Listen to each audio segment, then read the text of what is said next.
Hey, how's it going guys? Nate here, and today Fallout 4's Wasteland Workshop DLC just dropped at midnight, and I've been playing it quite a bit since.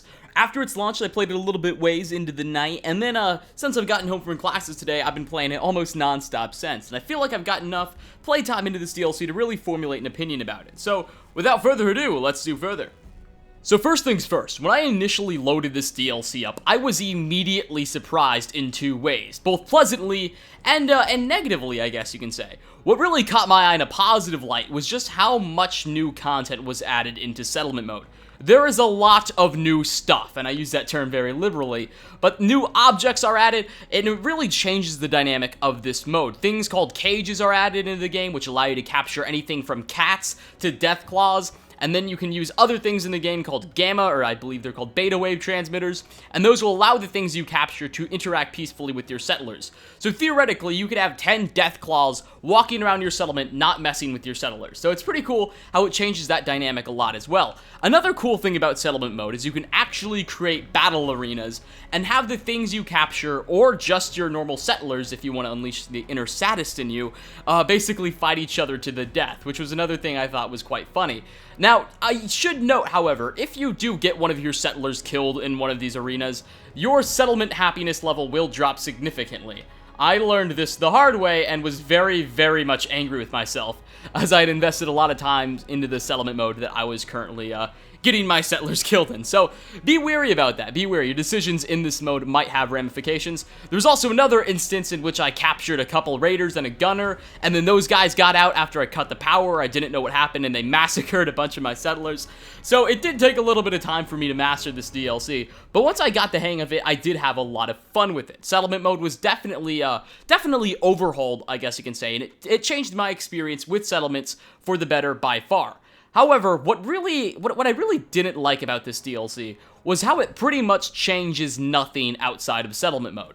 There's no new weapons added, there's no new armor, there's pretty much zero content at all, including quests, added into the game, save from settlement mode. You're not gonna meet any new characters, you're not gonna get any new side quests.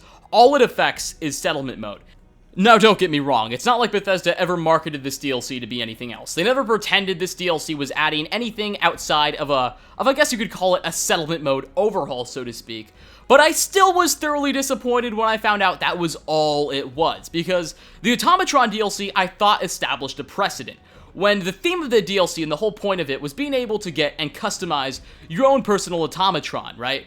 But if you didn't want to do that, there was still some stuff outside of that gave you a couple hours worth of playtime. There was still a quest line added, there were new characters, new weapons, new armors, hell, there was a new set of power armor even, all of which would affect the game and add quite a bit of playtime and fun to the DLC, so to speak, if you weren't interested in getting your own automatronic robotic companion. So I thought a precedent was established. I was hoping that there'd be some stuff outside of settlement mode for us to mingle with in this DLC, and was thoroughly disappointed when there wasn't. Another thing worth noting, if you're a PC player especially, is that a lot of the supposedly new stuff this DLC adds in is already very much available to people on PC who simply enable mods, particularly in terms of aesthetic static objects like the buses, candles, campfires. A lot of those new objects are already available to you if you enable mods. Now, there's still some new stuff in there, don't get me wrong, a lot of it's new. The mounted heads, a couple flags, there's, of course, the cage system and the Coliseum sort of arena feature. That's completely new, you can't access that with mods. But there's still quite a few things that are supposedly added into the game that if you're on PC, you've already had access to for a very long time. And it doesn't seem as though Bethesda intends on blocking access to these mods either, which, albeit is very noble of them, you should still probably capitalize on that before you download or purchase this DLC. Of course, again, I must stress that most of the DLC's content is new, it's just that a lot of this can already be accessed to PC users. So, if you want to mess around with the Coliseum feature, if you want to catch animals, death claws, raiders, that you're going to have to buy the DLC for. But if you want to use, like, buses or a couple signs in your settlements, you could probably just download a mod, and that'll solve the problem if you're on a PC. However, despite these grievances I just aired, the DLC only costs $5, And to be perfectly honest, there is a lot of new content added into settlement mode, especially if you're playing on console, in which case you've never had access to any of the static objects that it adds in, and it really does change the dynamics of settlement mode.